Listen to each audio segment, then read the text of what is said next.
புகழ்பெற்ற பாலமேடு ஜல்லிக்கட்டு போட்டி இன்னும் சற்று நேரத்தில் தொடங்க உள்ள நிலையில்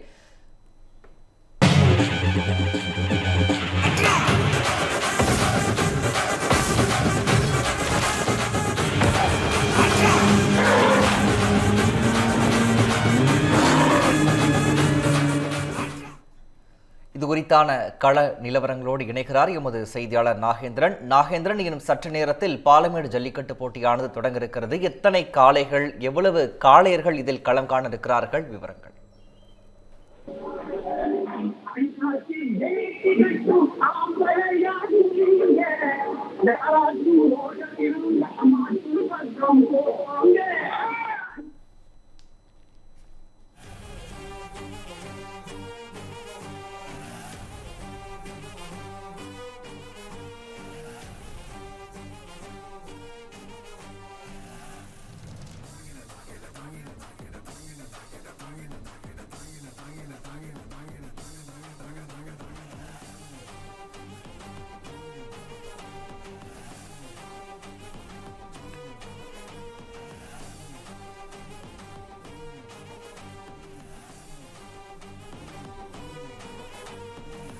நாகேந்திரன், நீங்க இணைப்புல தான் இருக்கீங்க. கள நிலவரம் குறித்தான விவரங்களை நீங்க பதிவு பண்ணலாம்.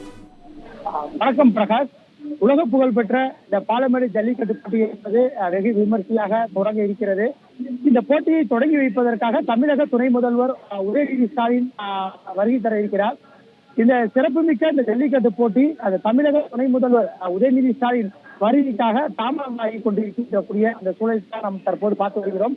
உலக புகழ்பெற்ற இந்த பாலமேடு ஜல்லிக்கட்டு போட்டி என்பது ஒவ்வொரு ஆண்டும் காலை 7 மணிக்கு இந்த வீரர்கள் உறுதிமொழி ஏற்று இந்த பச்சை கொடி அசைத்து இந்த விழா கமிட்டியும் அதே போன்ற அமைச்சர்களும் மாவட்ட ஆட்சியர் ஆகியோர் இந்த போட்டியை தொடங்கி வைப்பார்கள். காலை 7 மணிக்கு தொடங்கக்கூடிய இந்த போட்டி என்பது மாலை 5 மணி வரை நடைபெறுவது வழக்கமாக இருந்து வந்த நிலையில் இன்று நடைபெறும் பாலமேடு இந்த உலக புகழ்பெற்ற ஜல்லிக்கட்டு போட்டியை தமிழக துணை முதல்வர் உதயநிதி ஸ்டாலின் தொடங்கி வைப்பார் என அறிவிக்கப்பட்டது. இதற்காக உதயநிதி ஸ்டாலின் சென்னையிலிருந்து மதுரைக்கு வருகை தந்திருக்கிறார். மதுரையில் அவர் தங்கியுள்ள நிலையில் தற்போது மணி 8 மணி ஆகின்றது. ஆனால் தற்போது வரைக்கும் இந்த பகுதிக்கு தமிழக துணை முதல்வர் உதயநிதி ஸ்டாலின் வராததன் காரணமாக இந்த போட்டி தொடங்குவதில் மேலும் தாமதம் என்பது ஏற்பட்டு வருகின்றது. அவர் வந்து கொண்டிருப்பதாக தகவல்கள் கூறப்பட்டு வந்தாலும் கூட இன்னும் அவர் வராததன் காரணமாக இந்த கோவிலுடைய சாலைகள் மரியாதை செய்யப்படக்கூடிய கோவில் காய்களும் இந்த பகுதிக்கு வராமல் இருக்கிறது. இதனால் இந்த ஜல்லிக்கட்டு போட்டி என்பது இன்னும் மேலும் தாமதமாகும் என கூறப்பட்டு வருகின்றது. இதன் காரணமாக பல்வேறு பகுதிகளில் இருந்து இந்த ஜல்லிக்கட்டு போட்டியை பார்ப்பதற்காக வருகை தந்திருக்கக்கூடிய அந்த ஜல்லிக்கட்டு ஆர்வலர்கள் மற்றும் அந்த ஜல்லிக்கட்டு ரசிகர்கள் ஏமாற்றத்துடன் காத்துக் கொண்டிருக்கக்கூடிய நிலைதான் தற்போது இந்த பகுதியில் இருந்து வருகின்றது. இந்த உலக புகழ்பெற்ற இந்த ஜல்லிக்கட்டு போட்டியில் பங்கேற்பதற்காக 1000க்கும் மேற்பட்ட காளைகள் நிலையில் இருக்கின்றன. 600க்கும் மேற்பட்ட வீரர்கள் மருத்துவ பரிசோதனைகள் ஈடுபடுத்துவதற்காக அவர்களும் சில வீரர்கள் மருத்துவ பரிசோதனை முடிந்து இந்த போட்டியில் பங்கேற்பதற்காக அவர்களும் தயார் நிலையில் இருந்து வரக்கூடிய நிலையில் இந்த போட்டிகள் தொடங்குவதில் தாமதம் ஏற்பட்டுவதன் காரணமாகவே இந்த தமிழக துணை முதல்வர் உதயநிதி ஸ்டாலின் வருகையின் காரணமாக இந்த போட்டி இன்னும் தொடங்கப்படாமலேயே இருந்து வருகின்றது. பிரகாஷ்.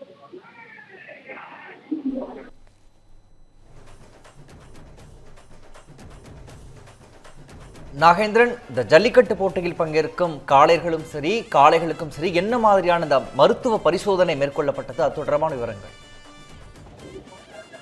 கண்டிப்பாக பிரகாஷ். உலக புகழ்பெற்ற பாலமேடு ஜல்லிக்கட்டு அந்த போட்டியை பொறுத்தவரை பார்த்தோம் என்றால் இந்த போட்டியில் 1000 ஜல்லிக்கட்டு காளைகளும் 600 மாடுபிடி வீரர்களும் மதுரை மாவட்ட நிர்வாகத்தால் அந்த ஏற்பாடு செய்யப்பட்ட இதில் அந்த முன்பதிவில் ஆன்லைன் மூலமாக முன்பதிவு செய்திருந்தார்கள். 5000க்கும் மேற்பட்ட காளைகள் இந்த பாலமேடு ஜல்லிக்கட்டு போட்டியில் பங்கேற்பதற்காக முன்பதிவு செய்திருந்தார்கள். அதே போன்று 2000க்கும் மேற்பட்ட மாடுபிடி வீரர்களும் முன்பதிவு செய்திருந்தார்கள். ஆனால் இந்த முன்பதிவு செய்த அனைவரையும் இந்த போட்டியில் பங்கேற்க செய்ய முடியாது. இதன் காரணமாக தகுதி வாய்ந்த வீரர்கள் மற்றும் காளைகளை வருவாய்த்துறை, காவல்துறை, கால்நடைத்துறை ஆகியோர் குழு என்பது அவர்கள் ஆய்வு செய்து அடிப்படையில் தற்போது அந்த போட்டியில் பங்கேற்பதற்காக 1000 காளைகளும் 600 வீரர்களும் தேர்வு செய்யப்பட்டிருக்கிறார்கள். இந்த காளைகள் மற்றும் வீரர்களை அந்த பரிசோதனை செய்வதற்காக கால்நடைத்துறை சார்பில் 10 மருத்துவ குழுவினரும், அதே போன்று மதுரை மாவட்ட சுகாதாரத்துறை சார்பில் வீரர்களுக்கான மருத்துவ பரிசோதனைக்கு 10க்கும் மேற்பட்ட மருத்துவ குழுவினரும் இந்த பணியமர்த்தப்பட்டிருக்கிறார்கள். குறிப்பாக காளையை பொறுத்தவரை பார்த்தோம் என்றால் இந்த போட்டியில் பங்கேற்கக்கூடிய அந்த காளைகள் மாவட்ட நிர்வாகத்தால் முன்பதிவு செய்திருக்க வேண்டும். மாவட்ட நிர்வாகத்தால் தகுதி பெற்ற அந்த காளைகளுக்கு QR கோடுடன் கூடிய அந்த அனுமதி, அந்த பாஸ் என்பது கொடுக்கப்படும். அதனை அவர்கள் ஆன்லைன் மூலமாக அந்த பதிவிறக்கம் செய்து அவர்கள் இந்த காளைகள் அந்த ஜல்லிக்கட்டு போட்டி நடைபெற இருக்கக்கூடிய வாடிவாசல் பின்புறம் காளைகளுக்கான மருத்துவ பரிசோதனை நடைபெறும் இடத்திற்கு வர வேண்டும். அவர்கள் ஏற்கனவே அந்த பகுதியில் இருக்கக்கூடிய கால்நடை மருத்துவர்களிடம் தகுதி சான்றிதழ், மருத்துவ சான்றிதழ் பெற்று வந்திருப்பார்கள். இதனை கொண்டு வர வேண்டும். அப்படி கொண்டு வரும்போது பார்த்தோம்னா அந்த காளைக்கான கொம்பு கூர்மையாக இருக்கிறதா என்பது குறித்து பார்ப்பார்கள். அதே போன்று அந்த காளையின் கொம்பில் மற்றும் உடம்பில் எண்ணெய் உள்ளிட்ட தடவப்பட்டிருக்கிறதா, அதே போன்று பொடி, ரசாயனம் உள்ளிட்ட பொருட்கள் மேலே எதுவும் தூவப்பட்டிருக்கிறதா என்பதை பார்ப்பார்கள். அதே போன்று கழுத்தில் மற்றும் காலை அவிழ்க்கும் போது கூட கழுத்தில் மற்றும் மூக்கணாங்கயிறு எதுவும் இல்லாத வகை அவிழ்த்து விடுவார்கள். மேலும் இந்த ஜல்லிக்கட்டு போட்டியில் பங்கேற்கக்கூடிய அந்த காளைகள் கண் பார்வை நன்றாக இருக்கிறதா, அதே போன்று இந்த காளையில் எதுவும் உடல் ஊனமோ இல்ல வேற எதுவும் உடல் ரீதியான பாதிப்பு இருக்கிறதா என்பதை பார்ப்பார்கள். அதே போன்று அந்த போதை வஸ்துகள் எதுவும் அந்த காளைக்கு கொடுக்கப்பட்டிருக்கிறதா என்பதை பார்த்துதான் அதனுடைய தகுதி அடிப்படையில தான் அந்த காளைகளை அந்த போட்டியில் பங்கேற்க அனுமதிப்பார்கள். மாடுபிடி வீரர்களை பொறுத்தவரை பார்த்தோம் என்றால் போட்டியில் பங்கேற்க வரக்கூடிய அந்த மாடுபிடி வீரர்கள் மாவட்ட நிர்வாகத்தால் முன்பதிவு செய்த அந்த QR கோடுடன் அவர்கள் அந்த மருத்துவ பரிசோதனை நடைபெற இடத்திற்கு வருவார்கள். அவர்களிடம் காவல்துறையினர் அந்த போதை வஸ்துகளையும் பயன்படுத்தியிருக்கிறார்களா என்பதை பிரீத்திங் அனலைசர் மூலமாக ஒரு போதை வஸ்துகள் பயன்படுத்தியிருக்கிறார்களா என்பதை முதலில் பரிசோதனை செய்வார்கள்.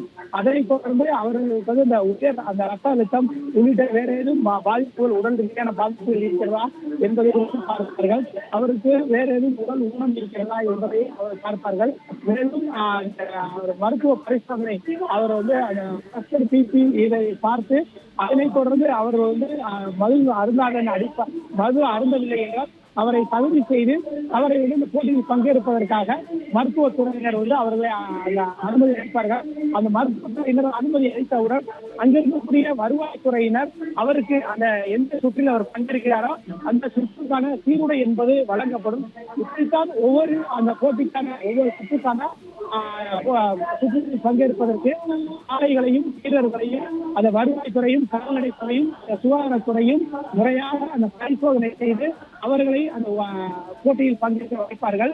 இந்த ஜல்லிக்கட்டு போட்டியை பொறுத்தவரை பார்த்தோம்னா இந்த போட்டி தொடங்கிய பின்னர் இந்த ஜல்லிக்கட்டு காளைகள் வரலாற்று சிறப்பு மிக்க மஞ்சமலை ஆற்று பகுதியில் அமைக்கப்பட்டிருக்கக்கூடிய இந்த வாடிவாசல் வழியாக காளைகள் தீர்ப்பாய்ந்து வெளியே வரும். இந்த வாடிவாசலின் வெளியே 2 தென்னை மரங்கள், முட்டுக்கட்டை என்று சொல்லப்படக்கூடிய இந்த 2 தென்னை மரங்கள் வாடிவாசல் முன்பு வைக்கப்பட்டிருக்கும். இந்த முட்டுக்கட்டையில் எது எதற்காக என்று பார்த்தோம் என்றால் இந்த காளையை சீர்பாய்ந்து ஆக்ரோஷமாக வாடிவாசலில் வெளியே வரும்போது அதனை அடக்குவதற்காக வெளியே தயார் நிலையில் இருக்கக்கூடிய அந்த வீரர்கள் அந்த முட்டுக்கட்டையின் அருகே வந்துதான் அவர் நின்று கொள்வார்கள். ஏனென்றால் முட்டுக்கட்டையில் நேரடியாக அந்த காளையை அடக்க முற்படும் போது அவர்கள் அந்த மாட்டினுடைய கொம்புகளில் அவர்கள் படுகாயம் அடைய அதிக வாய்ப்புகள் இருப்பதால் அவர்கள் அந்த காயங்கள் ஏற்படுவதை தடுக்கும் வகையில் அந்த பாரம்பரிய மிக்க அந்த ஜல்லிக்கட்டு போட்டிகள் அந்த காலத்தில் நடைபெற்று வரும்போது கூட இந்த முட்டுக்கட்டைகள் செயல்படுத்தப்பட்டு வந்தது. அதே அந்த நடைமுறையைத்தான், அந்த பழக்க முறையைத்தான் இன்றளவும் கடைபிடிக்கப்பட்டு வருகிறது. அந்த முட்டுக்கட்டை முன்பு இருக்கக்கூடிய அந்த மாடுபிடி வீரர்கள் அந்த வாடிவாசல் வழியாக வெளியே வரக்கூடிய அந்த காளைகளை ஞாபகமாக அந்த காளையின் மீது அந்த தொழிலின் மீது அவர்கள் அந்த தொழிலை பிடித்து அவர்கள் அந்த காளையை அடக்க முற்படுவார்கள். இந்த உச்ச நீதிமன்றம் வழிகாட்டுதலின் அடிப்படையில் தான் இந்த ஜல்லிக்கட்டு போட்டிகள் என்பது கடந்த 2017 ஜல்லிக்கட்டு போட்டி தடை பெற்று மீண்டும் அந்த அனுமதி கிடைத்த பின்னர் உச்ச நீதிமன்றம் அந்த வழிகாட்டுதலுக்கு உட்பட்டுதான் இந்த போட்டிகள் நடத்தப்பட்டு வருகின்றது.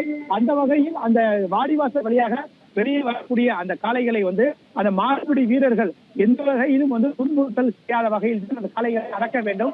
குறிப்பாக அந்த காளையினுடைய கொம்புகளை பிடிக்கக்கூடாது, காளையினுடைய அந்த வாளை பிடிக்கக்கூடாது, காளையினுடைய காலை கிட்டி அவர்கள் அந்த மாடுபிடி வீரர் அவர்கள் கால்களால் அந்த காளையினுடைய கால்களை பின்னக்கூடாது உள்ளிட்ட பல்வேறு அந்த விதிமுறை மீறல்கள் இருக்கிறது.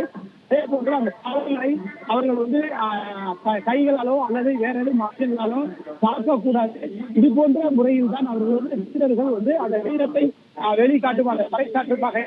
லாபகமாக அந்த காயினுடைய அந்த கும்பிலில் வந்து அவர்கள் வந்து தொடங்கி அந்த காளையை பிடிக்க வேண்டும். இந்த வாடிவாசலில் இருந்து சுமார் ஒரு 50 மீட்டர் தொலைவில் வந்து அந்த ஒரு மஞ்சள் துணி கட்டிய ஒரு கொடி என்பது கட்டப்பட்டிருக்கும். அந்த வாடிவாசல் வழியாக வரக்கூடிய அந்த காளையை வெளியேற்றக்கூடிய மாடு வீரர்கள் அவர்கள் அந்த காளையை பிடிக்க வேண்டும். அந்த காளையை பிடிக்கும் போது ஒரு காளையை ஒரு வீரர் மட்டுமே பிடிக்க வேண்டும். ஒரு காளையை ஒரு வீரருக்கு மேல் 2 வீரர்கள் அதற்கு மேல் அந்த காளையை பிடித்தால் அந்த காளை வெற்றி பெற்றதாக விளையாட்டு கமிட்டியால் வந்து அறிவிக்கப்படும். அப்படி அந்த காளையை பிடிக்கும் அந்த ஒரு வீரராக இருந்தாலும் அந்த காளையை அவர் பிடித்தாலும் கூட அந்த காளை வந்து இந்த மைதானத்திற்கு வந்து வாடிவாசல் முன்பு அந்த தேங்காய் மஞ்சியில் போடப்பட்டிருக்கக்கூடிய இந்த பகுதியில் வந்து 3 முறை அந்த காளையை சுற்றும் போது அந்த வீரர் வந்து அந்த லாபகமாக அந்த காளையை வந்து அந்த தொழிலில் வந்து தொங்கிட்டு தான் இருக்க வேண்டும். அந்த பிடித்த பிடியை வந்து அவர் விட்டுவிடக்கூடாது. அவர் 2 சுற்று சுற்றும் போது அவர் விட்டுவிட்டு 3வது சுற்றுக்கு வந்து அவர் திரும்ப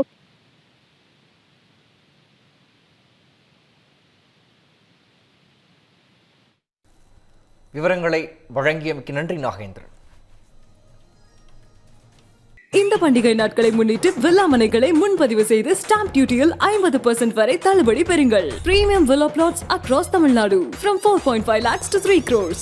Wandeyar G Square. For details call 8939750009.